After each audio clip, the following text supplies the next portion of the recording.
आप सभी को जय हिंद जोहार। साथियों, जेटेट इतिहास का बहुत महत्वपूर्ण क्लास है जिसका नाम है इतिहास लेखन के स्रोत। आज की क्लास से ही 2 सवाल छप जाएंगे और इतिहास से 15 सवाल आएंगे। आप चाहते हैं कि 15 सही हो, इतिहास आपको डर लगता है तो क्लास को अंतिम तक केवल देख लीजिएगा, जो पढ़ाएंगे वही छपेगा। प्यारे साथियों, इतिहास को एक सरल भाषा में समझा देंगे, हर ट्रिक मेथड से डायरेक्ट छप जाएगा। और 120 नंबर आप लाना चाहते हैं 150 में, तो चैनल को लाइक और सब्सक्राइब कर लीजिएगा, क्योंकि आपको झारखंड में एक नई शुरुआत, एक नई क्रांति आने वाली है। क्योंकि जो पढ़ाएंगे वही छपेगा, क्योंकि मेरे से पढ़े हुए सीटेट 15 दिन में निकाल लेते हैं। तो अब की आपकी बारी है। अब याद रखिएगा, अब विरासत से तय नहीं होंगे सियासत के फैसले, अब उड़ान तय करेगा कि आसमान किसका होगा, आपका होगा। क्योंकि जो चीज चाह रहे हैं उससे वक्त दे रहे हैं, समय दे रहे हैं, और वक्त वो चिल्ला कर देगी जो आप चाहते हैं। तो पहला सवाल आपके बीच में है, हॉट ट्रिक मेथड से आपको दिमाग में छपा देंगे। तो आइए देखते हैं, पहला चीज आपको ध्यान रखिएगा। प्यारे साथियों, इतिहास की एक नई शुरुआत कर रहे हैं। इतिहास बोलते हैं कि ना, तो इतिहास आपका शुरुआत कर रहे हैं। इतिहास को जीतना चाहते हैं तो इतिहास से कुछ सीखिए। तो उस सीखने के लिए आपको एक पहला सवाल आपके बीच में है, क्लास के केवल अंतिम में देख लीजिएगा, आपका जो भी सवाल आएगा जो पढ़ाएंगे। चलिए, आपके बीच पहला सवाल, निम्नलिखित में से सबसे प्राचीन ग्रंथ कौन है? सबसे प्राचीन ग्रंथ, हमारा जो इतिहास लेखन के स्रोत है, सबसे प्राचीन स्रोत क्या है? तो प्यारे साथियों, सबसे प्राचीन स्रोत रामायण महाभारत है? नहीं, बिल्कुल आपका ऋग्वेद है, जिसकी रचना जो है आपका 1500 ईसा पूर्व पहले हुआ है। कब हुआ है? 1500 ईसा पूर्व पहले जो है इसका रचना हुआ है ऋग्वेद का। ऋग्वेद जो है सबसे पुराना, पता होनी चाहिए आपको कि वेद आपके कितने हैं? 4 हैं। उस वेद में से ऋग्वेद आपका जो है सबसे पुराना है। सबसे पुराना कौन है? ऋग्वेद। उसके बाद आपका इसी में है सामवेद है, यजुर्वेद है और अथर्ववेद है। सबसे नया वेद जो अथर्ववेद है, जो जादू टोना पर आधारित है। पहला वेद ऋग्वेद, जिसमें बात करते हैं सबसे प्राचीन वेद है ऋग्वेद ही जो आपको है। इसमें 10 मंडल हैं। कितने मंडल हैं? 10 मंडल। अब इसी में तीसरा मंडल जो है, तीसरे मंडल में जो है, तीसरे मंडल में क्या आपका गायत्री मंत्र का चर्चा है। गायत्री मंत्र का, जिसकी रचना विश्वामित्र द्वारा किया गया है, जो सूर्य देवता सावित्री को समर्पित है। प्यारे साथियों, ऋग्वेद के तीसरे मंडल में कुल 10 मंडल है, 1028 सूक्त हैं। जो प्राचीन जो स्रोत है ऋग्वेद है। 4 वेद आपको बता दिए, ऋग्वेद, सामवेद, यजुर्वेद, अथर्ववेद। सामवेद जो है संगीत का वेद है। यजुर्वेद जो है आपका, इसमें बलि के समय जो नियम का अनुपालन करते हैं वही यजुर्वेद है। अथर्ववेद जादू टोना वशीकरण, ये सभी चीजें जितने भी मिलेंगे, रोग निवारण, ये सभी कारण, ये सभी अथर्ववेद मिलेगा। सबसे नया वेद है। प्यारे साथियों, यहां तक तो हो गया। वेद की रचना कौन की है? तो महर्षि कृष्ण द्वैपायन वेद व्यास द्वारा जो है वेद की रचना की गई है। अब यहाँ पे रामायण महाभारत, रामायण जहां पे पुरुषोत्तम राम की चर्चा मिलती है, जो बहुत सारे जिन शक्ति तो बहुतों को मिला है, लेकिन एक राम थे जिनके पास शक्ति भी था, लेकिन उनके पास संयम था, शांति था। एक पूरे भारतीय इतिहास के ये आज भी पुरुषोत्तम कहे जाते हैं। प्यारे साथियों, तो रामायण तो आप जान रहे हैं, पुरुषोत्तम राम की कहानी इसमें है, उनके जीवन से। अब महाभारत जो है, जहां पे कौरव और पांडव की कहानी है, ये दोनों को महाकाव्य में आता है। महाकाव्य में इसको 2 महाकाव्य कौन है? तो 2 महाकाव्य आपका रामायण और महाभारत है। और महाभारत में यहीं पे कृष्ण भगवान जो उत्पन्न अपना जन्म लिए थे इसी काल में, और यहीं पे आपका रचना हुआ है भागवत कथा का हुआ है, जहां पे उपदेश दिए थे वो समझिएगा। तो हमारा अर्थशास्त्र क्या है? जो कि आधुनिक में बहुत महत्वपूर्ण स्थान रखता है किताब, जिसका रचना किए थे कौटिल्य। कौटिल्य जिनको बोलते हैं चाणक्य भी बोलते हैं चाणक्य नीति। चाणक्य नीति क्या है? तो याद रखिएगा, इन्हीं के सहयोग से चंद्रगुप्त मौर्य, चंद्रगुप्त मौर्य कौन था? मौर्य वंश के संस्थापक। और एक किसके बदौलत बना था? एक मौर्य वंश की स्थापना किया था ये मौर्य वंश का। और इस किसके बदौलत? तो यही इनके क्या थे? गुरु थे। और बाद में प्रधानमंत्री भी बने। क्या बने? प्रधानमंत्री। किनके बने? आपका चंद्रगुप्त मौर्य के। चंद्रगुप्त मौर्य जो है मौर्य वंश की स्थापना अपने गुरु कौटिल्य चाणक्य के सहयोग से किए थे। ये बहुत बड़े शिक्षक थे, कूटनीतिज्ञ थे, और बहुत सारे नीति सप्तांग सिद्धांत जो आपको पढ़ना है इतिहास में, सप्तांग सिद्धांत यही दिए हैं। और इनका जो बात करें, इनका अर्थशास्त्र पुस्तक लिखे हैं, आप समझिएगा, जिसमें 10 आपका अधिकरण है और 180 प्रकरण में है। अर्थशास्त्र के रचयिता और कौटिल्य विष्णुगुप्त हैं, जो आप तक्षशिला विश्वविद्यालय के प्रोफेसर हुआ करते थे उस जमाने में। तक्षशिला विश्वविद्यालय के प्रोफेसर हुआ करते थे और कौटिल्य के गुरु थे और इन्हीं के सहयोग से मौर्य वंश की स्थापना किए थे। ध्यान रखिएगा। तो अर्थशास्त्र क्या जानकारी मिलेगा?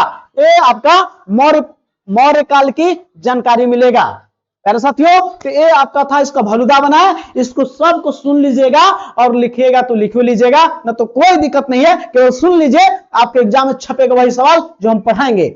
और आप चाहते हैं मेरा वीडियो पहले पहुंचे या झारखंड में एक नई क्रांति है, तो मेरा केवल चैनल को लाइक करें, सब्सक्राइब करें और दोस्तों के बीच में शेयर इतना करें ताकि हमको ऊर्जा मिले और आपके लिए लगातार क्लास लाए, जो आपको कोई कोर्स खरीदने की जरूरी नहीं है। प्यारे साथियों, बस आपकी प्यार की जरूरी है, बस आपकी प्यार की जरूरी है। शेयर इतना कीजिए कि झारखंड में आपके लिए हम कुछ करना चाहते हैं, तो हमारे लिए इतना आपसे कृपया है कि केवल इसको शेयर इतना करें ताकि हमको मोटिवेशन मिले, और मोटिवेशन आपके लिए लगातार निःशुल्क वीडियो लाएंगे और एग्जाम में छपवा भी देंगे, याद रखिएगा। चलिए अगला सवाल देखते हैं आपके बीच में। चलिए, अर्थशास्त्र के बारे में पूछ रहा है आपसे कि अर्थशास्त्र जो है किस प्रकार के ऐतिहासिक स्रोत है। तो अर्थशास्त्र जो पढ़े आप, अर्थशास्त्र किसका रचना है? बोल दिया अभी चाणक्य का। चाणक्य या कौटिल्य के बारे में बताया अभी हम कि चाणक्य कौटिल्य रचना किए हैं, जिसमें मौर्य वंश मौर्य काल की जानकारी आपको मिलता है, मौर्य काल की जानकारी मिलता है। और इसके किसके गुरु थे? ये गुरु थे आपका, अभी बता, चंद्रगुप्त मौर्य के। चंद्रगुप्त मौर्य के क्या थे? एक गुरु थे और बहुत बड़े कूटनीतिज्ञ थे और एक तक्षशिला विश्वविद्यालय प्रोफेसर हुआ करते थे। तो अर्थशास्त्र कैसा रचना है? ये साहित्यिक है, लिटरेचर है। प्यारे साथियों याद रखिएगा। तो कैसा है? साहित्यिक आपको हो जाएगा आंसर। अब विदेशी में कौन होगा? तो विदेशी में आपको पता है कि चीनी यात्री, हेनसांग, फहियान, ये सभी।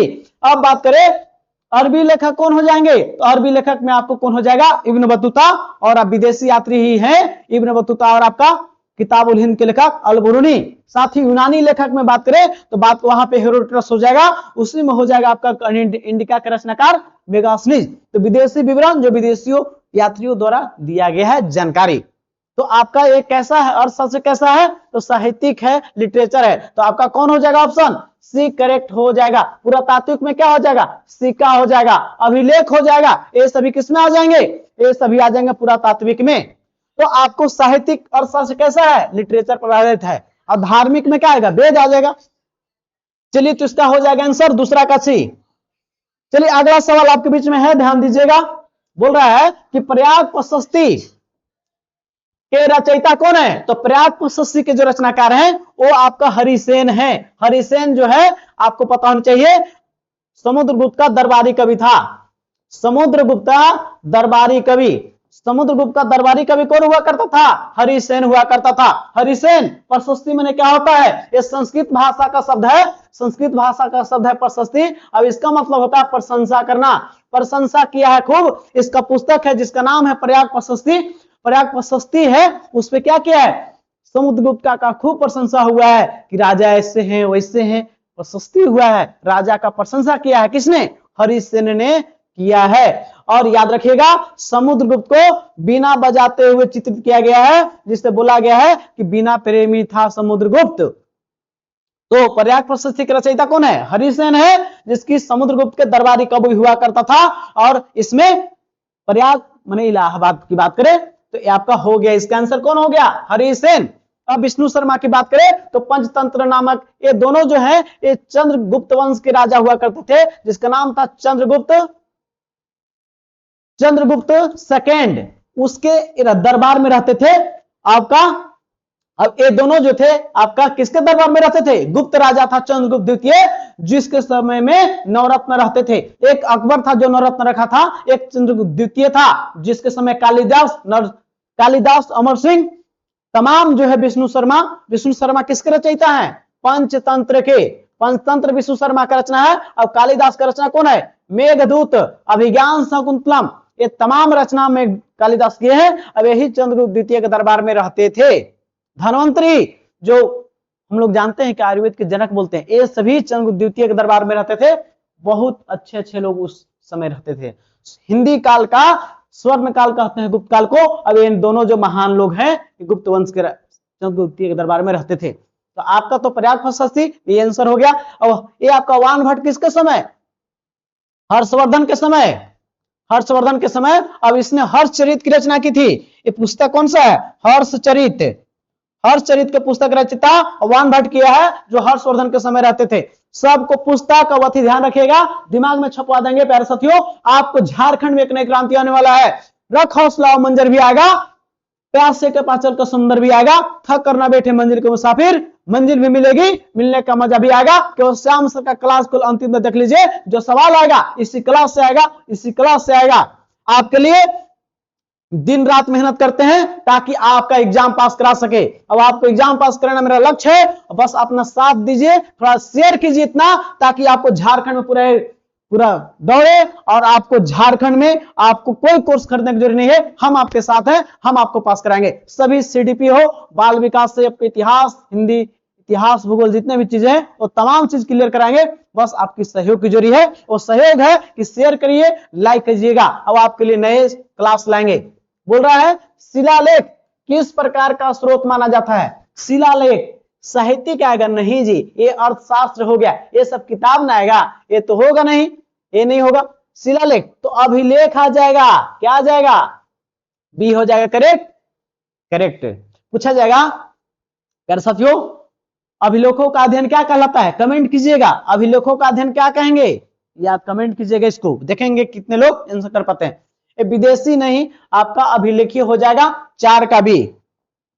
अगला सवाल आपके बीच में ध्यान दीजिएगा। बोल रहा है बीजक का संबंध, बीजक का संबंध किस संत से है, तो बीजक का संबंध सूरदास से है, नहीं, बिल्कुल नहीं। तुलसीदास से भी नहीं, कबीर से है, कबीर से है प्यारे साथी, ध्यान दीजिएगा। याद रखिएगा, मीराबाई कृष्ण के अनन्य भक्त थी। कौन, मीराबाई कृष्ण की अनन्य भक्त थी। कौन, मीराबाई थी। तो आपका बीजक किसी है, कबीर की है, ध्यान रखिएगा। गुरुवाणी इसमें है, समाहित है। चलिए हो गया आंसर। अगला सवाल की ओर बढ़ते हैं। बौद्ध साहित्य, बौद्ध साहित्य क्या है, बोला कि बौद्ध साहित्य त्रिपिटक में निम्नलिखित में से कौन सा शामिल नहीं है, तो 3 गो इसमें है। विनय पिटक है, विनय पिटक है,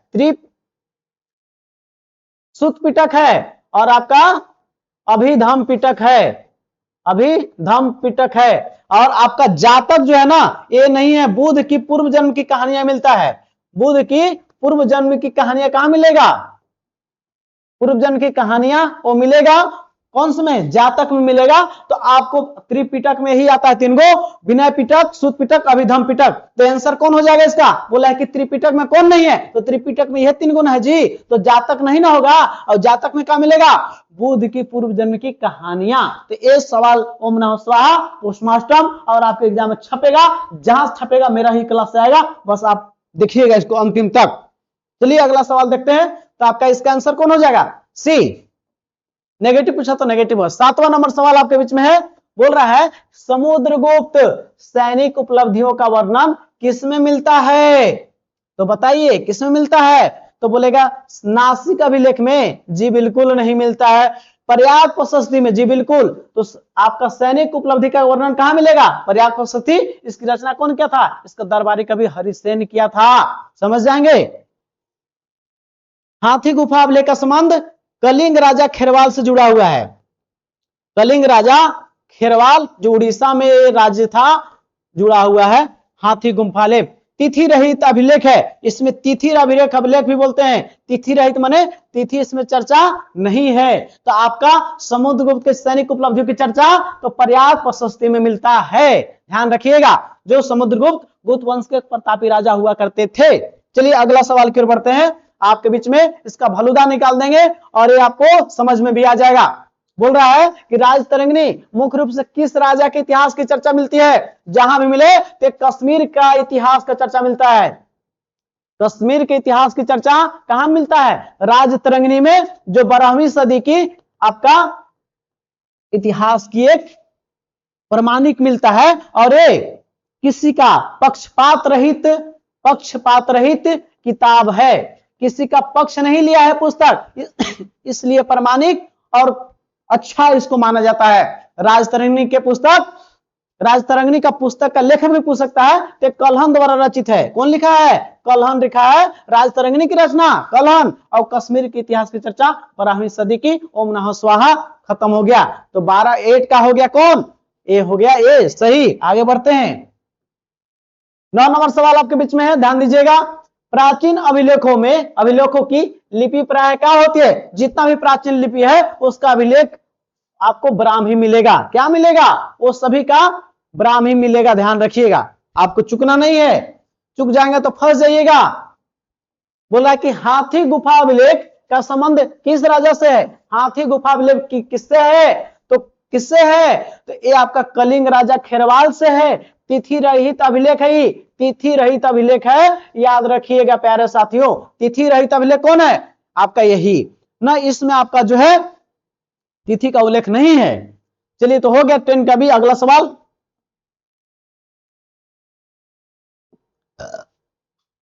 चीनी यात्री फाहियान, इसको क्या बोलते हैं, फाहियान, याद रखिएगा। बोल रहा है ये 5वीं सदी में आया था, 5वीं सदी में, और उस समय राजा यहां थे चंद्रगुप्त द्वितीय।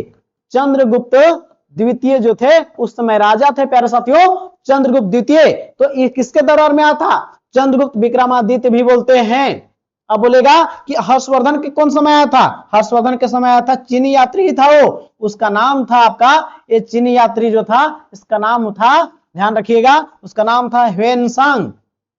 ह्वेनसांग, ह्वेनसांग आया था किसके समय, तो याद रखिएगा हर्षवर्धन के समय। इसको नीति का पंडित भी बोलते हैं, और बौद्ध ग्रंथों को अध्ययन करके उसमें जाने का इनका मुख्य लक्ष्य था, उसमें बौद्ध धर्म फल फूल रहा था। तो फाहियान आया था चंद्रगुप्त द्वितीय के समय या चंद्रगुप्त विक्रमादित्य के समय, और हर्षवर्धन के समय आया था ह्वेनसांग, ह्वेनसांग। चलिए तो हो गया, यहां पे ध्यान रखिएगा, हो गया 11 का। इसका आंसर क्या होगा, सी। अगला सवाल बढ़ते हैं आप प्यारे साथियों, 12 नंबर सवाल आपके बीच में। बोल रहा है विनय पिटक का संबंध किस धर्म से है, बोले कि त्रिपिटक है 3 गो, त्रिपिटक का संबंध किससे है, ये बौद्ध धर्म से है प्यारे साथियों, बौद्ध धर्म से है, जिसका नाम है क्या क्या है इसमें, विनय पिटक, विनय पिटक, सूत पिटक, और एक है आपका अभिधम पिटक। एक का संबंध किससे है, एक का संबंध है आपका बौद्ध धर्म से। तो आंसर क्या हो जाएगा इसका, बौद्ध धर्म आपका करेक्ट हो जाएगा, बौद्ध धर्म करेक्ट हो जाएगा, समझ गए। तो आपका 12 का ये हो गया सही। चलिए अगला सवाल बढ़ते हैं 13 नंबर की ओर।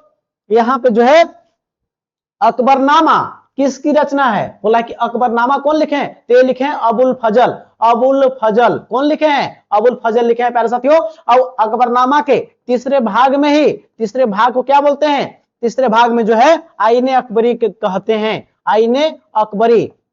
आईने अकबरी कोई अलग नहीं है, यही जो अकबरनामा पुस्तक है उसके तीसरे भाग को बोलते हैं, प्यारे से ध्यान रखिएगा। अबुल फजल, अबुल फजल हो गया इसका आंसर। तानसेन, तानसेन कहां थे, एमपी ग्वालियर के, कहां पे, एमपी ग्वालियर के ना। बीरबल किसके दरबार में रहता था, अकबर के, अकबर के।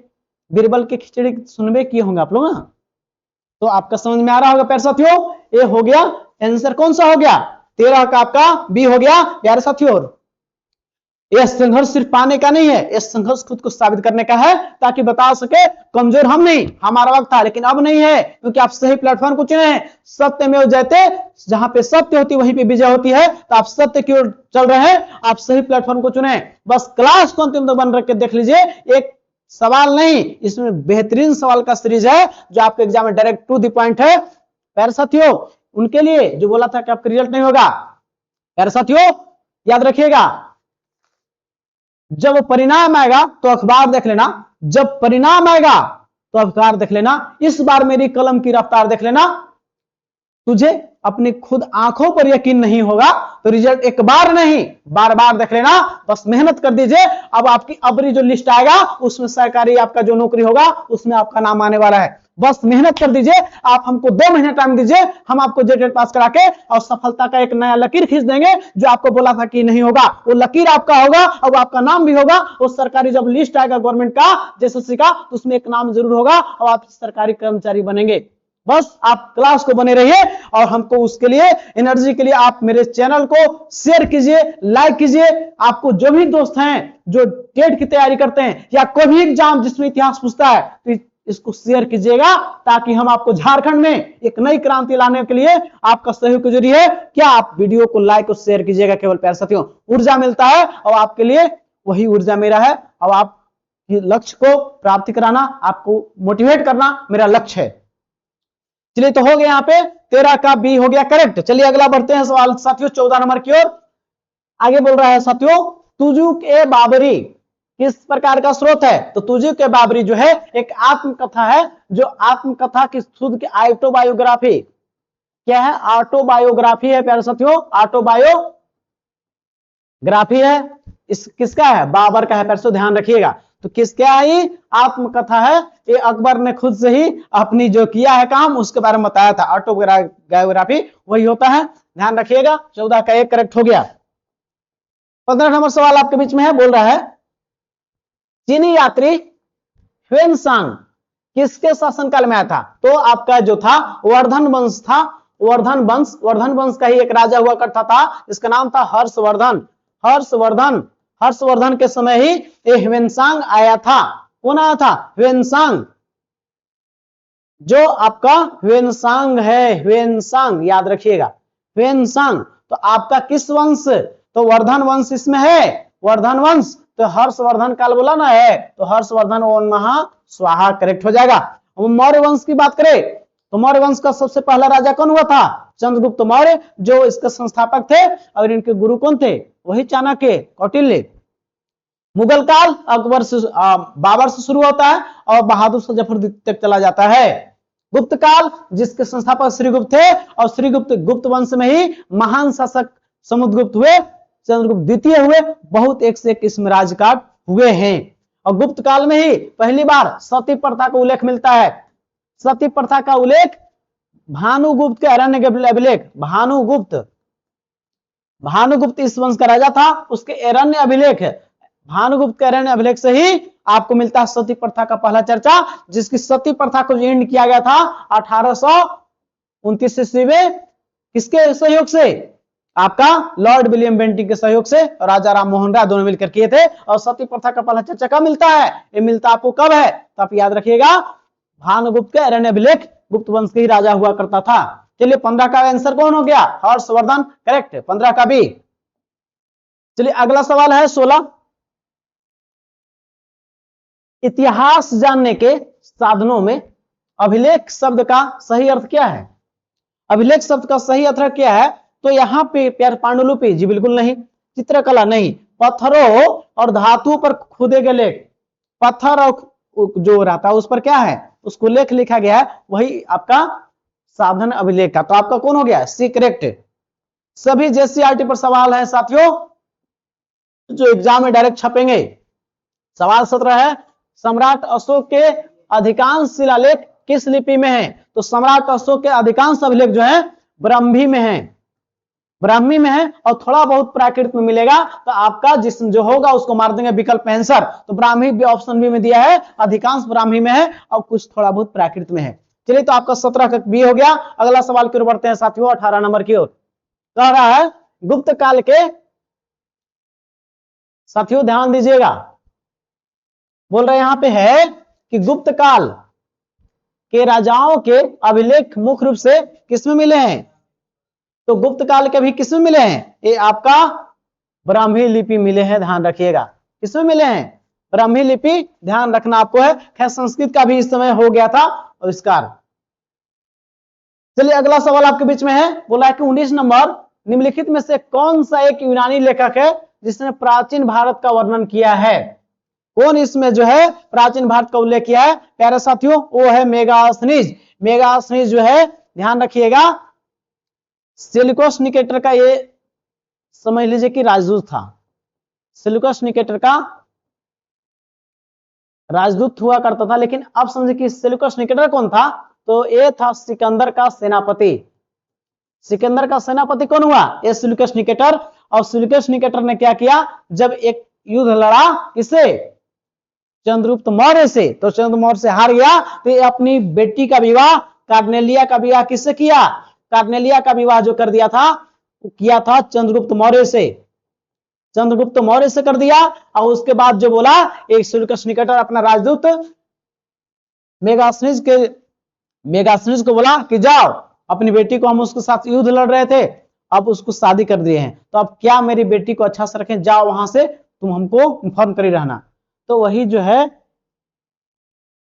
मेगास्थनीज जो है आपका रहने लगता है किसके दरबार में, चंद्रगुप्त मौर्य के दरबार में, और वहां पे इंडिका नामक पुस्तक का भी चर्चा कर देता है। तो ये आपको मौर्य प्रशासन की जानकारी मिलता है, खासकर पाटलिपुत्र में सुरक्षा की पर ये काफी अच्छा लिखा था इस इंडिका पुस्तक में। तो संबंध समझ गए। सेल्यूकस निकेटर, सबसे पहले सिकंदर का सेनापति सेल्यूकस निकेटर हुआ, भारत आया था तो युद्ध झेलम नदी नहीं पार कर पाया था, तो युद्ध से लौट गया था। तो इसका निकेटस था, वो फिर आया था भारत पर आक्रमण करने। तो आपको युद्ध लड़ा किससे, युद्ध लड़ा चंद्रगुप्त मौर्य से, लेकिन चंद्रगुप्त मौर्य से इसकी हार हो गई सेल्यूकस निकेटर की। तो आपका जो हार हो गया, तो अपनी बेटी कर्नेलिया के विवाह चंद्रगुप्त मौर्य से कर दिया।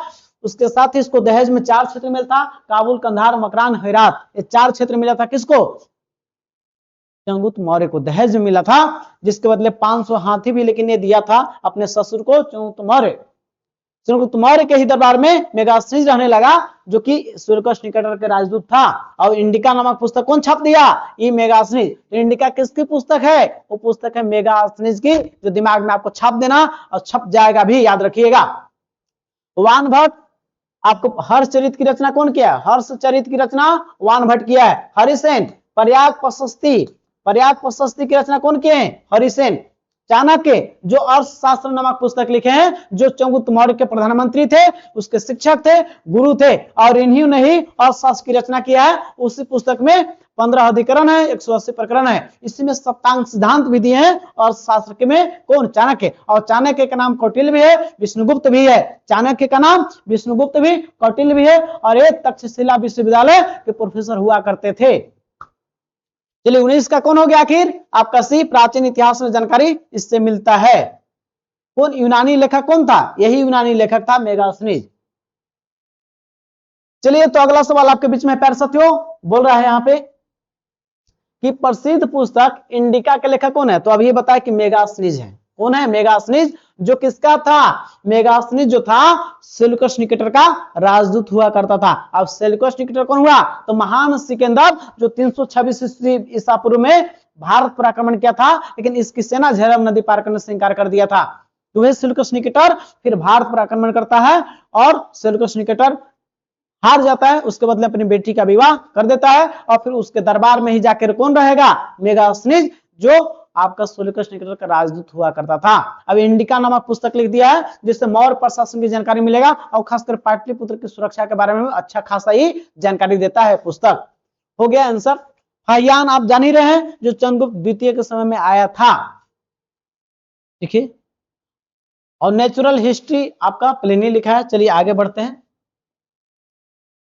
यहां पे अगला सवाल है, ध्यान दीजिएगा, 21 नंबर, Periplus of the Erythraean Sea, ए नामक प्राचीन पुस्तक कब लिखा गया है, वो कहा जाता है कि हिंद महासागर की यात्रा पर आया था, हिंद महासागर की यात्रा पर आया था, लेकिन इसकी चर्चा नहीं मिलता है कि रचनाकार इसका कौन है। तो मौर्य प्रशासन व्यवस्था की नहीं, तुर्क आक्रमण की नहीं, ये मौर्य भारत और रोम का जो है वो व्यापार कैसे होता है उसके पर चर्चा मिलता है। इसमें खुलासा होता है कि किस प्रकार से वहां के हमारे यहाँ विलासिला वस्तु को देकर कैसे रोमन के सारी सोना को हमारे यहाँ आ रहा है, एक क्रांति की तरह वहां हमारे यहाँ विलासिला वस्तु देकर और वहां से सोना कैसे भारत में आ रहा है, इसमें चर्चा मिलता है। भारत रोमन व्यापार का चर्चा मिलता है। पेरिप्लस इरिथ्रियन सी, जो हिंद महासागर की यात्रा पर ये आया था यात्री, वही लिखा है पुस्तक को है। चलिए अगला सवाल बढ़ते हैं प्यारे साथियों। 22 नंबर सवाल आपके बीच में है, कहता है कि निम्नलिखित में से किस शासक अभिलेखों में धम्म शब्द का उल्लेख मिलता है। तो धम्म शब्द जो है बौद्ध धर्म से जुड़ा हुआ है, बौद्ध धर्म से जुड़ा हुआ है। बौद्ध धर्म, जो बौद्ध धर्म से जुड़ा हुआ अशोक का संबंध है, अशोक का संबंध है, ध्यान रखिएगा। तो आपका हो जाएगा सी करेक्ट, सी करेक्ट।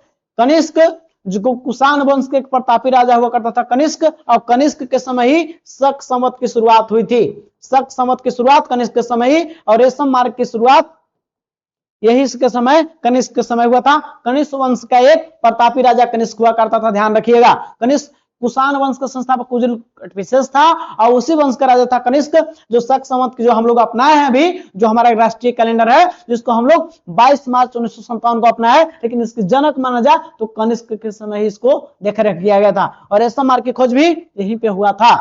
तो ये हो गया, लेकिन इसका करेक्ट धर्म का संबंध अशोक से है, जान जाइए आप लोग, और चंद्रगुप्त मौर्य का पोता हुआ करता था। चलिए अगला सवाल आपके बीच में है प्यारे साथियों, ध्यान दीजिएगा, क्या है? प्राचीन काल में ताम्र पत्रों का मुख्य उपयोग क्या होता था? तांबे का पत्र किस काम उपयोग किया जाता? किस लिए? धार्मिक उपदेश लिखने के लिए? जी बिल्कुल नहीं, वो केवल तो भूमि दान और कर मुक्ति के प्रमाण के लिए करते थे, याद रखिएगा। क्या? भूमि दान जो होता था, ताम्र पत्र का प्रयोग किसके लिए? तो भूमि दान जो होता था और कर मुक्ति का प्रमाण दिखाने के लिए इसका करते थे। तो आपका हो गया 23 का भी करेक्ट। अगला सवाल की ओर बढ़ते हैं। राजतरंगिणी से क्या मिलता है? यहां देखिएगा, राजतरंगिणी के इतिहास के लेखन में क्यों श्रेष्ठ माना गया है? क्योंकि यह पूरी तरह से काल्पनिक है। जी बिल्कुल गलत है, प्रामाणिक है। क्योंकि इसमें राजाओं के केवल युद्धों का चर्चा है। जी बिल्कुल गलत है। क्योंकि इसमें घटनाओं को क्रमबद्ध और तिथि के अनुसार वर्णन है। चलिए एक और देखते ऑप्शन है, तो इसमें जो है घटनाओं को क्रमबद्ध लिखा गया है और तिथि के अनुसार लिखा गया है, याद रखिएगा। साथ में ये आपको पक्षपात रहित लिखा गया है, इसमें किसी का पक्ष नहीं लिखा गया है। जो राजतरंगिणी पुस्तक है, इसके लेखक है कल्हन। कल्हन राजतरंगिणी है ना, राजतरंगिणी पुस्तक जो है आपका, इसके लेखक कल्हन है, और खासकर इसमें 12वीं सदी की चर्चा मिलता है। अब एक क्रमबद्ध है, ध्यान रखिएगा, कश्मीर के इतिहास का चर्चा मिलता है, सबसे क्रमबद्ध है। राजतरंगिणी पुस्तक कल्हन का लिखा हुआ है। ऑप्शन आपका कौन हो जाएगा? सी हो जाएगा करेक्ट, ध्यान रखिएगा। चलिए अगला सवाल की ओर बढ़ते हैं प्यारे साथियों। हरिसेन, वही हरिसेन जो चंद्रगुप्त मौर्य का, सॉरी चंद्र मौर्य नहीं, समुद्रगुप्त का दरबारी कवि हुआ करता था, याद रखिएगा, राज कवि भी हुआ करता था। हरिसेन निम्नलिखित में से किस शासक के दरबारी कवि थे? तो आप एक दिमाग में लगाना है, समुद्रगुप्त। कौन? समुद्रगुप्त आपका ऑप्शन करेक्ट हो जाएगा, ध्यान रखिएगा। ये हो गया सही। याद रखिए, गुप्त वंश सबसे पहले आया। गुप्त वंश के संस्थापक जो थे श्रीगुप्त थे, श्रीगुप्त है, और श्रीगुप्त जो है इसी वंश में जो है ये कौन आता है? यही आता है, ध्यान रखिएगा। तो 25 का कौन हो जाएगा? ए हो जाएगा करेक्ट। चलिए 26 नंबर सवाल आपके बीच में, ध्यान दीजिएगा। बोल रहा है साथियों कि इतिहास लेखन में प्रयुक्त प्रशस्ति शब्द का क्या है? तो प्रशस्ति जो होता है, ये प्यारे साथियों प्रशंसा में लिखा गया है। प्रशस्ति जो आपको है एक संस्कृत भाषा का शब्द है, जिससे हम लोग यहाँ पे देखिए सी ऑप्शन में है कि राजा की प्रशंसा में लिखा गया काव्य या गद्य। क्या? काव्य गद्य राजा की प्रशंसा में लिखा गया है, चीज ध्यान रखिएगा। चलिए तो हो गया 26 का आपका सी। अगला सवाल की ओर बढ़ते हैं, ध्यान दीजिएगा। चलिए 27 नंबर सवाल आपके बीच में प्यारे साथियों, बहुत महत्वपूर्ण क्लास है। बोल रहा है मध्यकालीन इतिहास का प्रमुख स्रोत तारीख फिरोज शाही किसने लिखी है? तो तारीख फिरोज शाही किसने लिखी है? तो आपका तारीख फिरोज शाही जियाउद्दीन बर्नी द्वारा लिखा गया है, ध्यान रखिएगा। इब्न बतूता, इसका पुस्तक है रिहला। रिहला याद रखिएगा, ये बहुत बार पूछता है। और 1333 ईस्वी में भारत की यात्रा पाया था। ये कहां था? इब्न बतूता कहां के था? मोरक्को यात्री था। मोरक्को के था, कहां के था? मोरक्को के यात्री था, ध्यान रखिएगा। और मोहम्मद बिन तुगलक एमबीटी से प्रभावित होकर इसको काजी न्यायाधीश नियुक्त कर दिया था, ध्यान रखिएगा। इब्न बतूता, ध्यान रखिएगा, इसको ध्यान रखिएगा। बिल्कुल यहां से इसको फंस जाएगा सवाल, तो आप फंस जाइएगा, आपको फंसना नहीं है, क्योंकि ये सवाल जो आपको है महत्वपूर्ण सीरीज आपके बीच में लेके आए हैं, ध्यान रखिएगा। तो थोड़ा सा टेक्निकल इशू हो गया है, तो थोड़ा सा 1 मिनट लगेगा इसको होने में, बाकी चीजें सब ठीक हो जाएगी। और हम लोग का लगातार वीडियो जो है वो बनता ही रहेगा। और आपके एग्जाम में प्यारे साथियों बहुत महत्वपूर्ण क्लास का सीरीज लेकर आए हैं, जो आपके लिए बहुत महत्वपूर्ण है। तो आपको चुकना नहीं है, क्योंकि आप चूक जाइएगा तो आप परेशान हो जाइएगा। आपको परेशान नहीं होना है।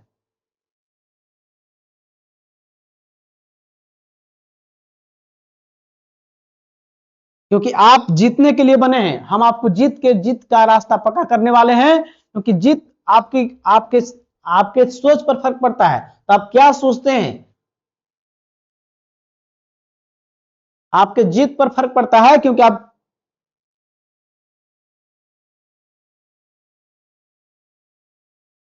जीत और हार आपके हाथ में है। पैर से ध्यान रखिएगा, जीत और हार आपके हाथ में है। आपकी जीत पक्की है। यदि आप चाहते हैं जीतना तो आप केवल मेरे से बने रहिए। आपको जिताना मेरा लक्ष्य है, लक्ष्य है, लक्ष्य है। आप जीतने के लिए बने हैं, याद रखिएगा। आपका हार का भी इंतजार करने लोग बैठे हुए हैं, तो आप हारने के लिए नहीं बने हैं। आप जीतना चाहते हैं तो आप लक्ष्य को, अपनी लक्ष्य को दिखना चाहिए। केवल आपको भटकाने के लिए बहुत सारे चीज मिलेंगे, लेकिन लक्ष्य प्राप्ति के लिए एक ही चीज काफी है, ध्यान रखिएगा। तो यहां पे जो आपका है पहला सवाल आपका जो हो गया यहां पे यार साथियों, तारीख है फिरोजशाही। तारीख है फिरोजशाही, ध्यान रखिएगा। यहां पे जो प्यारे साथियों है बोला है कि तारीख है फिरोजशाही किसने लिखी है, तो आपको पता है कि जियाउद्दीन बर्नी। और इब्न बतूता क्या लिखा है, रिहला नामक पुस्तक। ध्यान रखिएगा। ये यात्री कहां के थे, मोरक्को के यात्री था, ध्यान रखिएगा। अभी इसी को बता रहे थे आपको। मोरक्को 1333 ईस्वी में ये आया था। अफ्रीका में ये पड़ता है, कहां पे, अफ्रीका। मोरक्को यात्री था इब्न बतूता। और इससे इसके विद्वता से प्रभावित होकर एमबीटी मोहम्मद बिन तुगलक इसको काजी न्यायाधीश नियुक्त कर दिया था, ध्यान रखिएगा। अल बुरूनी जो आपका है मोहम्मद गजनी के समय आया था। एक किताब उल हिंद नामक पुस्तक लिखता है। किताब उल हिंद या तहकीक हिंद बोले तो आपको कौन मिलेगा, अल बुरूनी का, याद रखिएगा। भारतीय उस समय काल के राजपूत कालीन समाज का चर्चा करता है किताब उल हिंद। अल बुरूनी चर्चा करता है किताब उल हिंद का। 27 का सी। अगला सवाल की ओर बढ़ते हैं, 28 नंबर सवाल की ओर। यहां पे जो अगला सवाल है ध्यान दीजिएगा, फतवा ए आलमगीरी किस मुगल शासक के समय तैयार किया गया था, जिससे ध्यान दीजिएगा फतवा ए आलमगीरी। आलमगीर किसका नाम था, तो आलमगीर नाम था औरंगजेब का था। तो औरंगजेब के समय चर्चा हुआ था। चलिए हो गया सवाल। अगले सवाल की ओर बढ़ते हैं प्यारे साथियों। बहुत महत्वपूर्ण सवाल है, ध्यान दीजिएगा, यही छपेगा जो पढ़ा रहे हैं। चलिए अगला है, अशोक के प्राचीन शिलालेखों को पहली बार सफलतापूर्वक पढ़ने का श्रेय किसे जाता है, तो जेम्स प्रिंसेप को जाता है। किसको जाता है, जेम्स प्रिंसेप को। ध्यान दीजिएगा 1837 ईस्वी में जेम्स प्रिंसेप ही पहली बार सम्राट अशोक की चीजों को पढ़ा था, जो आपके एग्जाम में छपने की प्रबल संभावना है। सम्राट अशोक कौन था, तो आपको पता है कि मौर्य वंश हुआ था, और मौर्य वंश के संस्थापक हुए चंद्रगुप्त मौर्य। चंद्रगुप्त मौर्य, और चंद्रगुप्त मौर्य का बेटा हुआ जिसका नाम था बिंदुसार, और बिंदुसार का पुत्र हुआ जिसका नाम हुआ अशोक। कौन हुआ, अशोक।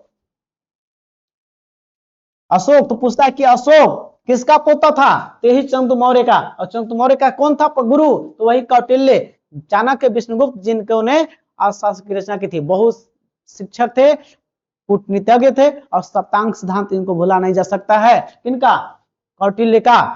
वंश का हो गया आपका, ये हो गया करेक्ट, याद रखिएगा। चलिए अगला सवाल की ओर बढ़ते हैं प्यारे साथियों। आपके जीवन में सफलता आप चुमेगी क्योंकि आप सही डायरेक्शन में बढ़ रहे हैं। सफलता का रणनीति है एक सही रणनीति। अब एक सही रणनीति है सिलेबस के अकॉर्डिंग सिलेबस को पूरा एकदम पोस्टमास्टम कर देना। तो सिलेबस को पूरा हम भलुदा बना देंगे। केवल आप हमारे साथ जुड़ जाइए, केवल चैनल को लाइक और सब्सक्राइब कर लीजिएगा, केवल क्लास को अंतिम तक कर लीजिए। जब भी इतिहास लेखन के स्रोत के सवाल आएंगे हम जो पढ़ाएंगे वहीं से आएगा। क्योंकि याद रखिएगा डॉक्टर भीमराव अम्बेडकर बोले हैं कि शिक्षा वह शरीर का दूध है, जो पिएगा वही दहाड़ेगा, न तो भीड़ का हिस्सा रह जाएगा, भीड़ का हिस्सा रह जाएगा। तो आप तय करें कि आपको भीड़ का हिस्सा बनना है या आपको किसी के लिए आइडियल बनना है। तो आइडियल बनने के लिए आपको मेहनत करना होगा। याद रखिएगा सफलता का कोई शॉर्टकट नहीं होता है। सपने वे नहीं होते हैं जो सोकर देखे जाते हैं, सपने वे होते हैं जो सोने नहीं देते हैं, सोने नहीं देते हैं। तो हम आपको सफलता दिलाएंगे। आपको जो विरोधी बोला था कि आपका सरकारी नौकरी नहीं होगा, आपका सरकारी नौकरी होगा, उनका मस्तक भी झुकेगा, उनका अहंकार भी टूटेगा। तो बस शांत होकर अपनी मंजिल को बढ़ता चला जा। आज तो जमाने के आगे झुका है, कल तेरे आगे पूरा आसमान खड़ा होगा, पूरा आसमान खड़ा होगा। साथियों चलिए स्टार्ट करते हैं, समझते हैं।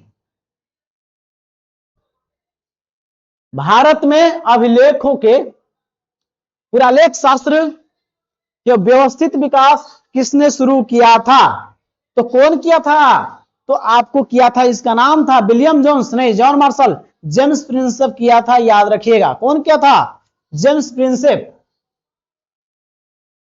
चलिए अगले सवाल की ओर बढ़ते हैं। 31 नंबर सवाल आपके बीच में है, क्या कहता है ध्यान दीजिएगा। प्राचीन चरक संहिता किससे जुड़ा हुआ है? तो चरक संहिता जो जुड़ा हुआ है ये चिकित्सा शास्त्र से जुड़ा हुआ है। किससे जुड़ा हुआ है? चरक, याद रखिएगा। एक प्रसिद्ध हुए हैं जिनका नाम है चरक। ये चरक किसके समय थे? तो कनिष्क के समकालीन थे। किसके समकालीन थे? कनिष्क के। और चिकित्सा शास्त्र से जुड़ा हुआ ये चीज है। 31 का ये हो गया करेक्ट। अगला सवाल बढ़ते हैं। यहां पे सवाल अगला है प्यारे साथियों, किस बौद्ध ग्रंथ से यह जानने की जानकारी मिलती है कि अशोक ने कलिंग युद्ध के बाद बौद्ध धर्म अपनाया था? कहां पे मिला था? तो याद रखिएगा प्यारे साथियों, तो दिव्या अंगुत्तर निकाय नहीं, आपका दिव्यावदन से मिलता है कि इसने बौद्ध धर्म को अपना लिया था कलिंग युद्ध के बाद। कलिंग युद्ध कब किया था? तो याद रखिएगा प्यारे साथियों, कब किया था? आप इसका कमेंट करेंगे, ध्यान रखिएगा। 261 बीसी क्या है इसके जीवन का, इसको भी कमेंट करेंगे। 261 बीसी इसमें क्या जुड़ा हुआ है? और आपका इसका आंसर कौन हो जाएगा? ये हो जाएगा दिव्यावदन, याद रखिएगा। चलिए अगला सवाल बढ़ते हैं 33 नंबर सवाल की ओर। क्या कहता है, ध्यान दीजिएगा। 33 नंबर सवाल आपके बीच में है, जो आपके एग्जाम में छपने की प्रबल संभावना है। प्राचीन मुद्रा सिक्कों को इतिहास जानने का एक विश्वसनीय स्रोत क्यों माना गया है? क्योंकि सोने की बनी होती है। ऐसा नहीं है कि केवल सोने के रहेगा, ऐसा नहीं कि केवल धार्मिक होते हैं, ऐसा नहीं, क्योंकि वे काल की आर्थिक स्थिति बताते हैं। सोना आर्थिक स्थिति और राजाओं के कालक्रम को दर्शाता है। उससे आर्थिक स्थिति और उनके कालक्रम को, तो ऑप्शन कौन हो जाएगा? सी हो जाएगा करेक्ट साथियों, आंसर 33 का सी। चलिए अगला सवाल आपके बीच में है, बोला कि इलाही संवत नामक काल की गणना की शुरुआत की किसने शुरू की थी? अकबर किया था, बिल्कुल सही है, और फर्स्ट ऑप्शन ही सही। अकबर जो दीन इलाही धर्म के मुख्य पुरोहित था, और अकबर जो है प्यारे साथियों यही हल्दी घाट का युद्ध लड़ा था 1576 में, और महाराणा प्रताप को हराया था। याद रखिएगा हल्दी घाटी का युद्ध, याद रखिएगा इलाहाबाद इलाही संवत यही शुरू किया था। ये याद रखिएगा। मुगल वंश जो है, मुगल वंश के संस्थापक कौन थे? संस्थापक आपका कौन थे? वो बाबर थे। और बाबर का पुत्र कौन हुआ है? हुमायूं। और हुमायूं का पुत्र कौन है? तो हुमायूं का पुत्र कौन है? अकबर है। और अकबर का पुत्र कौन हुआ था? जहांगीर प्यारे साथियों। और जहांगीर का ही पुत्र हुआ था शाहजहां, जो ताजमहल अपनी बीवी की याद में बना दिया था। तो आप याद रखिएगा ये चीज, इसका जीवन काल है, ध्यान रखिएगा। तो इलाही संवत अकबर से जुड़ा हुआ है, ध्यान रखिएगा। चलिए अगला सवाल आपके बीच में है, 35 नंबर सवाल आपके बीच में है। क्या कहता है, ध्यान दीजिएगा। तारीख ए फिरोज शाही में मुख्य रूप से किस सुल्तान की चर्चा है? तारीख ए फिरोज शाही बोलेगा, फिरोज शाही बोल रहा है, तो फिरोज शाही, तो फिरोज तुगलक, फिरोज शाही, तो फिरोज तुगलक से जुड़ा हुआ है। तारीख ए फिरोज शाही, ध्यान रखिएगा।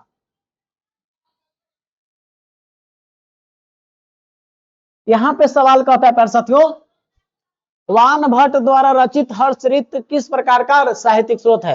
हर्षरित किससे मिलता है? तो राजा जो हर्षवर्धन की जीवनी से जुड़ा हुआ है, ध्यान रखिएगा। ये वान भट्ट इनके दरबारी कवि हुआ करते थे, ठीक है, तो जीवनी से जुड़ा हुआ है, ध्यान दीजिएगा। अगला सवाल है साथियों, बोल रहा है कि मुद्रा राक्षस का नामक नाटक किस प्राचीन वंश से जुड़ा हुआ है? तो बोलेगा तो इसका आंसर हो जाएगा मौर्य वंश। मौर्य वंश की जानकारी कौन देता है? मुद्रा राक्षस। मुद्रा राक्षस की बात करें तो मुद्रा राक्षस को लिखा कौन है? विशाख दत्त। विशाख दत्त जो है मुद्रा राक्षस को लिखे हैं, बहुत इंपोर्टेंट पुस्तक है, ध्यान रखिएगा, इसको ध्यान रखना है। शुंग वंश का बात करें तो पुष्यमित्र सिंह इसके पहले राजा हुआ करते थे, पुष्यमित्र शुंग जिस वंश के संस्थापक हैं। कुषाण वंश के संस्थापक कुजुल कडफिसेस, कुजुल कडफिसेस, कुजुल कडफिसेस। अब इसी वंश में राजा हुआ था कनिष्क, याद रखिएगा। और गुप्त वंश जान ही रहे हैं, श्रीगुप्त इस प्रतापी हुए करते थे, इसी में श्रीगुप्त है, इसी में समुद्रगुप्त है, जिसको दरबारी कवि हरिसेन था, जो पर्याप्त प्रशस्ति का रचना किया है। इसी वंश में राजा हुए चंद्रगुप्त द्वितीय, विक्रमादित्य, जो 9 रत्न रखता था, कालिदास, अमर सिंह, धनवंतरी, पंचतंत्र की रचना विष्णु शर्मा, अमर सिंह, ये सभी किसके समय? इसी के समय रहते थे, ध्यान रखिएगा। चलिए हो गया 37 का आंसर क्या होगा? 37 का आंसर आपका हो जाएगा मौर्य वंश। मुद्रा राक्षस से किसकी जानकारी? तो आपको ये आंसर होगा कि मुद्रा राक्षस जानकारी मौर्य वंश की मिलती है, विशाख दत्त द्वारा रचित पुस्तक है। चलिए अगला सवाल की बढ़ते हैं, 38 नंबर सवाल।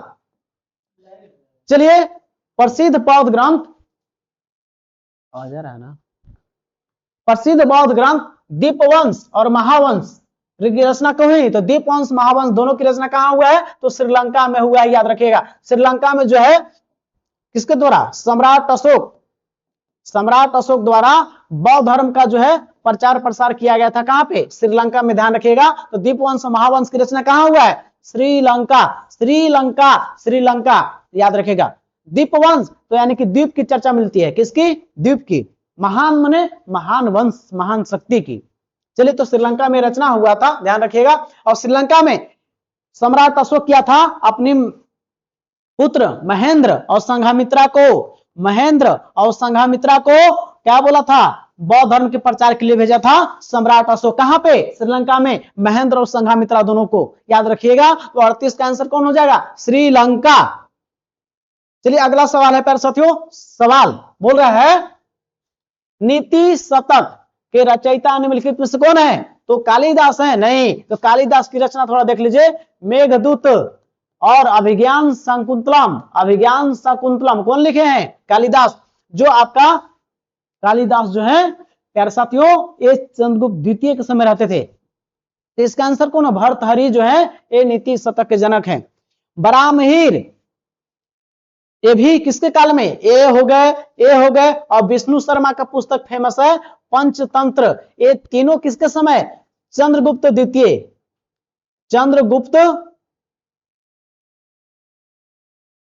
किसके समय?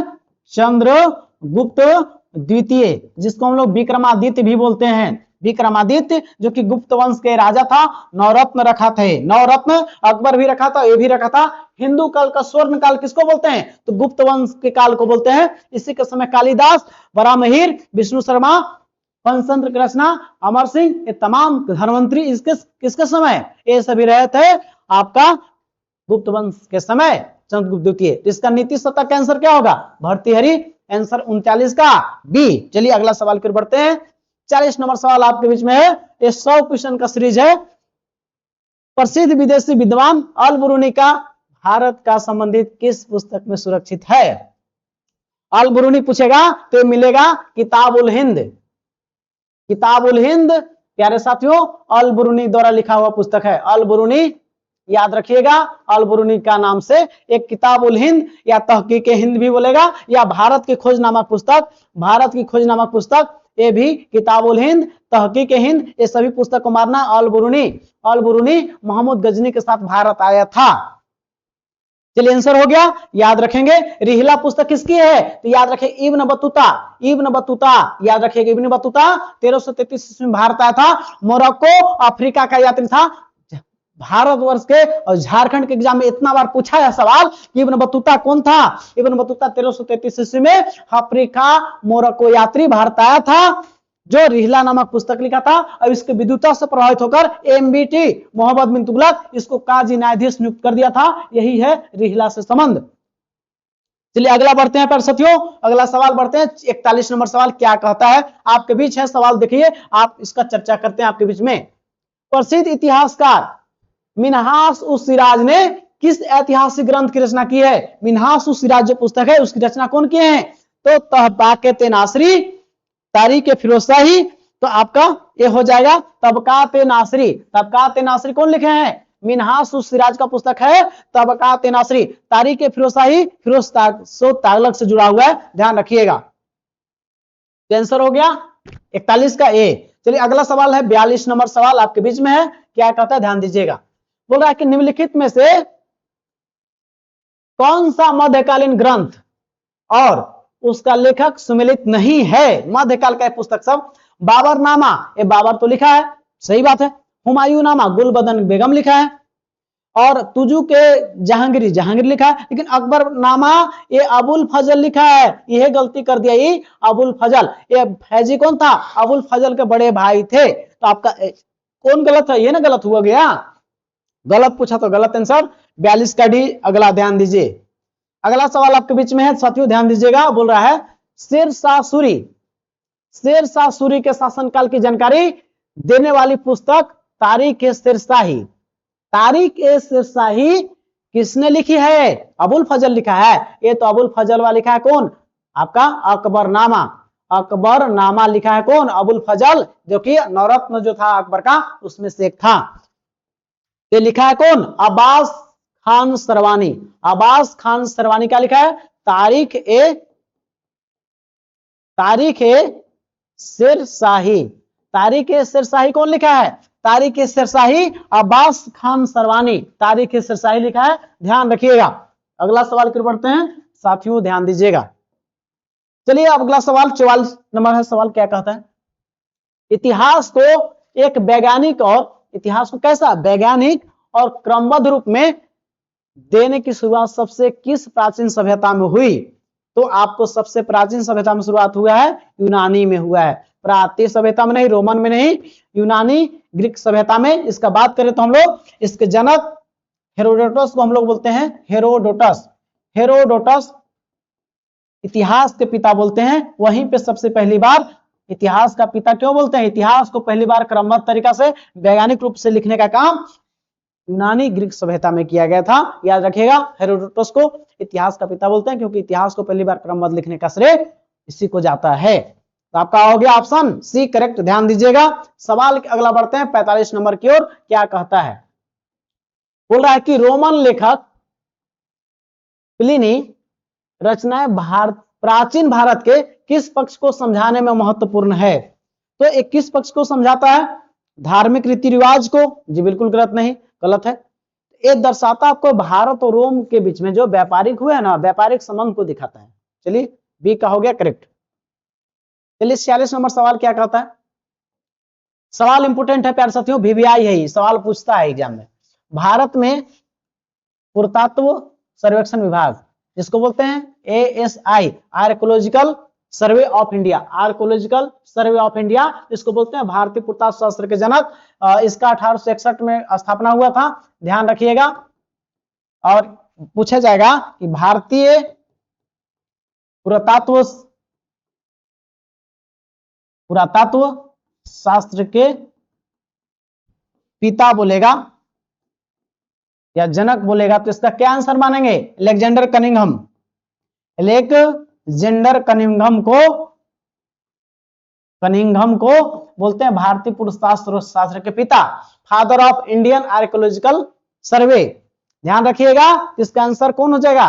कब हुआ है भारतीय पुरातत्व शास्त्र की स्थापना? 1861, बिल्कुल करेक्ट हो जाएगा। ध्यान रखिएगा, एग्जाम में छपने की प्रबल संभावना है। VVI इंपोर्टेंट है प्यारे साथियों। चलिए अगला सवाल आपके इसमें 47 नंबर है, ध्यान दीजिएगा। बोल रहा है कि भारत में पाए जाने वाले सबसे प्राचीन सिक्कों को क्या बोलते हैं? भारत में पाए जाने वाले सबसे प्राचीन सिक्के को क्या बोलते हैं? सोने के सिक्के, बिल्कुल गलत। तो बोलते हैं आहत सिक्के या पंचमार्क सिक्के। भारत के सबसे प्राचीन सिक्के को क्या बोलते हैं? तो बोलते हैं प्यारे साथियों आहत सिक्के, पंचमार्क सिक्के। यह संघर्ष सिर्फ पाने का नहीं है, यह संघर्ष खुद को साबित करने का है, ताकि बता सके कमजोर हम नहीं, हमारा वक्त था लेकिन अब नहीं है, क्योंकि आप सही डायरेक्शन में बढ़ रहे हैं। जो चीज चाहते हैं उससे वक्त दीजिए, समय दीजिए, वक्त वह चीज आकर देगी जो चीज आप चाहते हैं। जो चीज आप चाहते हैं तो आप तय कीजिए कि आज आप क्या कर रहे हैं, आज आप क्या कर रहे हैं। मनचाहा साम्राज्य विरासतों में नहीं मिलता है, जवानी बाबू स्वयं की आहुति देनी पड़ती है, तब आपका मनचाहा साम्राज्य आपके हिसाब चलती है। याद रखिएगा, सफलता का कोई शॉर्टकट नहीं होता है साथियों, याद रखिएगा। सपना वो नहीं जो सोकर दिखे जाते हैं, सपना वो नहीं जो सोकर दिखे जाते हैं, सपना वो होते हैं जो आपको रातों में नींद उड़ा देते हैं, रातों में नींद उड़ा देते हैं। साथियों याद रखिएगा, आएगा जब परिणाम, आएगा जब रिजल्ट तो मेरा अखबार देख लेना, आएगा रिजल्ट तो अखबार देख लेना। इस बार मेरी कलम की रफ्तार देख लेना, तुझे खुद ही अपनी आंखों पर यकीन नहीं होगा तो रिजल्ट एक बार नहीं बार बार देख लेना होगा। लेकिन आप इसके लिए सही प्लेटफॉर्म को चुनिए, हमारे साथ जुड़िए और लोग को जुड़िए, हम आपको पास कराएंगे। पास कराने का 100% गारंटी देते हैं प्यारे साथियों। क्यों? क्योंकि रणनीति के साथ आपको पढ़ाते हैं। वो सही रणनीति क्या है? Syllabus, notes, PYQ, practice set और प्रॉपर दिल से मेहनत और लगातार मेहनत, सफलता वहीं से शुरुआत हो जाती है। चलिए आपको याद रखिएगा, इसका हो गया 47 का भी। चलिए अगला सवाल नंबर 48 नंबर सवाल क्या कहता है, ध्यान दीजिएगा। कह रहा है कि किस प्रसिद्ध विदेशी यात्री ने मोहम्मद बिन तुगलक MBT काल में दिल्ली के सल्तनत का विवरण दिया है? तो प्यारे साथियों अभी ना बताया, इब्न बतूता 1333 ईस्वी में आया था, जो आपको अफ्रीका मोरक्को यात्री था। कहां? अफ्रीका के मोरक्को देश का यात्री था। मोरक्को देश का यात्री था। ये आपको एमबीटी क्या किया, इसके विद्वता से प्रभावित होकर इसे काजी न्यायाधीश नियुक्त कर दिया था। इब्न बतूता जो है एक पुस्तक लिखता है जिसका नाम है रिहला। रिहला पुस्तक याद रखिएगा इब्न बतूता का ही है, चर्चा करने की बात थी। और अल बरूनी किताबुल हिंद तहकीक हिंद, ये चर्चा मिलता है, ये पुस्तक इसका है। चलिए अगला सवाल है आपके बीच में प्यारे साथियों। अब और सवाल बच रहा है आपका 49 नंबर पहुंच गए। चीन यात्री ह्वेनसांग यात्रा वृत्तांत इसका क्या है? सीयू की मुख्य रूप से किसकी जानकारी मिलती है? केवल राजाओं वंशों की? गलत। तत्कालीन उसमें भारतीय समाज का, संस्कृति का, बौद्ध धर्म की मिलती है। तो ऑप्शन आपका करेक्ट हो जाएगा सही। प्यारे साथियों 100 क्वेश्चन का सीरीज लेकर आए, 50 क्वेश्चन होने वाला है, याद रखिएगा।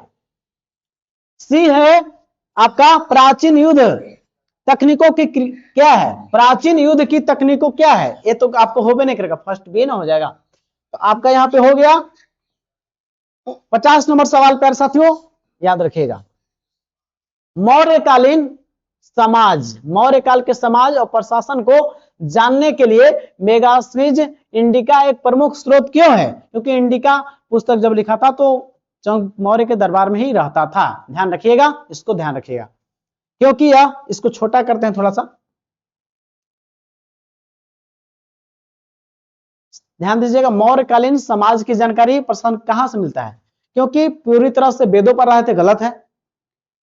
क्योंकि यह मौर्य काल की सामाजिक सोशल चीज का और पाटलिपुत्र के नगर शासन का आंखों देखा हर विवरण बताता है, क्योंकि यहीं पे रहता ही था। तो ऑप्शन बी हो गया करेक्ट इसका। तो आज सो प्यारे साथियों 50 क्वेश्चन का सीरीज था, 50 क्वेश्चन का सीरीज था। और आप चाहते हैं प्यारे साथियों मेरे बैच से जुड़ना, तो आप मेरे बैच से जुड़ सकते हैं बिल्कुल। और आपको प्यारे साथियों आप चाहते हैं कि जेटेट परीक्षा में आपको पास ही नहीं करना, 120 प्लस लाना चाहते हैं, तो आप मेरे बिल्कुल बैच से जुड़ सकते हैं। और आपको प्यारे साथियों आप चाहते हैं कि 150 में 150 आपका है, तो उसमें 150 में 150 प्यारे साथियों मेरा लक्ष्य है आपको कि कितना लाने का। आपको बताएं कि 120 नंबर आपको लाने के लिए आपको क्या करना है, जेसीईआरटी पर आधारित जो आपको ये नोट्स मिलेगा, जो टू द पॉइंट नोट्स है, इस नोट्स को पढ़कर, और मैंने खुद ही सीटेट पास किया है, तो आपको बताएंगे कि किस प्रकार से आपको पास करना है। तो सीटेट जिस प्रकार से मैंने निकाला उसी प्रकार हम आपको बताएंगे किस प्रकार से करना है। देखिए सबसे पहले सिलेबस है, उसके साथ नोट्स है, पीवाईक्यू और प्रैक्टिस सेट एक साथ मिल जाएंगे आपको। और आपको पास कराने की गारंटी क्यों देते हैं? क्योंकि हम आपको जोड़ते हैं पैड ग्रुप में, जहां पे 2 से 3 बार रिवीजन करा देंगे। वीडियो नोट्स आपको डेली टेस्ट का डिस्कशन, टॉपिक वाइज आपको सोल्यूशन मिलेगा, और एग्जाम में आपको सवाल वही छपेंगे जो पढ़ाएंगे, क्योंकि जेसीईआरटी पर नोट्स दे रहे हैं और जेसीईआरटी ही आपको एग्जाम में छपेगा सवाल। यार साथियों आप चाहते हैं कि सफलता आपकी तय हो, सफलता निश्चित हो, तो आप एक बार हमसे जुड़ सकते हैं, या किसी और से पढ़िए, लेकिन पढ़िए क्योंकि 10 साल बाद एग्जाम हो रहा है। यार साथियों लगातार आपको क्लासेस मिलेंगी, और मेरे चैनल को लाइक और सब्सक्राइब कीजिएगा। झारखंड में मात्र 250 में 1 पेपर 2 पेपर 250 और दोनों पेपर 400। झारखंड में क्रांति लाने के लिए कितना फी रखें? याद रखिएगा कुछ दिन की बात है, कुछ दिन की बात है, कुछ इंतजार की बात है। सफलता आपके हाथ में है, क्योंकि आप जो चीज चाह रहे हैं उससे वक्त दे रहे हैं, समय दे रहे हैं, और वक्त वह चीज लाकर देगी जो चीज आप चाहते हैं। तो आप जो चीज चाहते हैं उस वक्त दीजिए, वह चीज आपको ला कर देगी।